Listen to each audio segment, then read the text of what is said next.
Morning everyone, and welcome to day 9 of the strength challenge. So we're really starting to get through the days now. Before we get started properly though, I've just got a quick announcement to make regarding some extra spot prizes I'm going to be doing. Now, even though we're just over a week in, already I've noticed that there are starting to be less and less views on the videos that I'm posting, so there is going to be that sort of natural lull over the course of the 30 days. However, of course, I would sort of urge you, if you can, if you are starting to drop off, just to try and sort of pick up on it a little bit more, because obviously, you know, it is only 30 days, it does soon go by. And of course, it's like with anything we have to be persistent in order to get the results. So it's no good just doing it for a week and then, you know, dropping off and then not doing it again.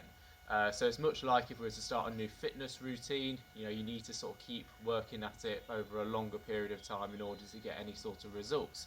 So to try and encourage you to sort of keep on it, if you are starting to lose a bit of motivation, I am going to be introducing some spot prizes. So obviously we've got the main prize, which is to see me at Melton Wellness House for free.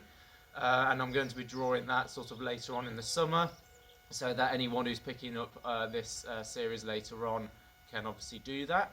However, I'm going to be doing some random spot prizes on day 10, so tomorrow, and also on day 20 as well. So this is to win a free £10 gift voucher for use across any of my services. So it's essentially a £10 off discount voucher.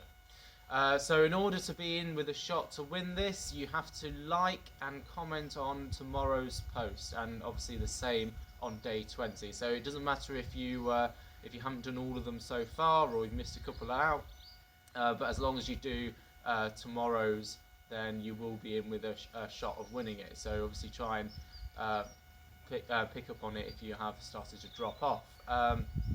This of course doesn't affect at all the main prize. In order to win that, you still need to like and comment on each of the 30 days.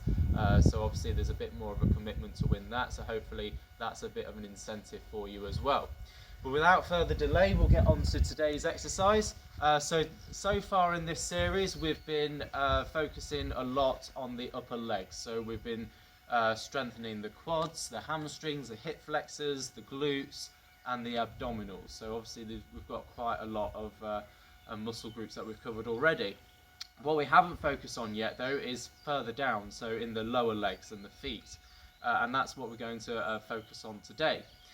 Now, anyone who knows me well, and they might have had a few of appointments with me, or if you've looked at my online workshops, then you'll know that I put a lot of emphasis on two methods of strengthening people up and correcting their biomechanics. So the first one is a top-down approach, whereby what happens further up can affect things going on further down as well. So I use that example on day 2, whereby if we have weak glute medius muscles, then that can put a lot of pressure through those knee joints just here, and potentially bring on injuries such as runner's knee.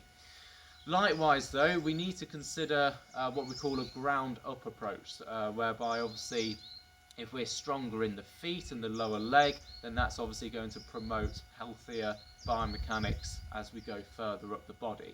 Now if you think about it, this makes sense because the feet are essentially the first part of your body which come in contact with all those impact forces when we're running and jumping around. Particularly, of course, this is important if we run and jump on hard surfaces.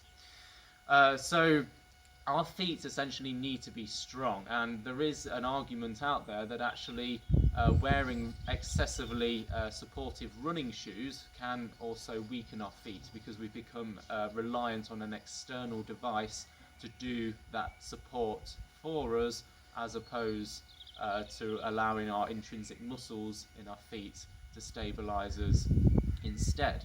So I'm going to give you 2 exercises to try and strengthen your feet today. Now the first one is going to be sort of quite similar to what we did all the way back in day 1, because we're going to be utilizing a plank position.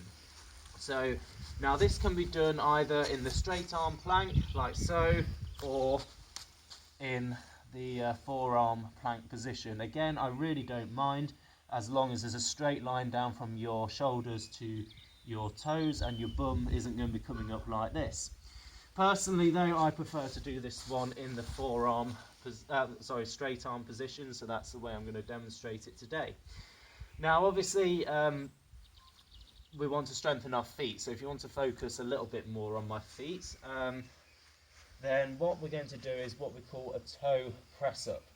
So essentially we're going to raise our feet upwards, so we're going to push up onto our big toes and then back down, okay?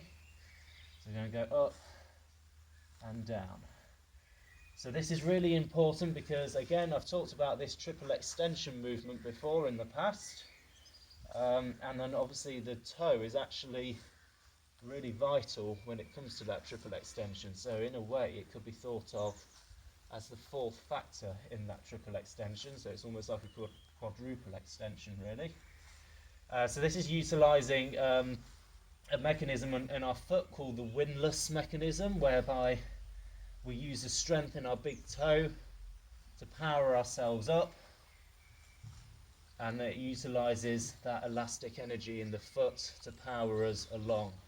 So it goes nicely with what we're doing further up in the glutes and the quads, and later on when we cover the calves as well.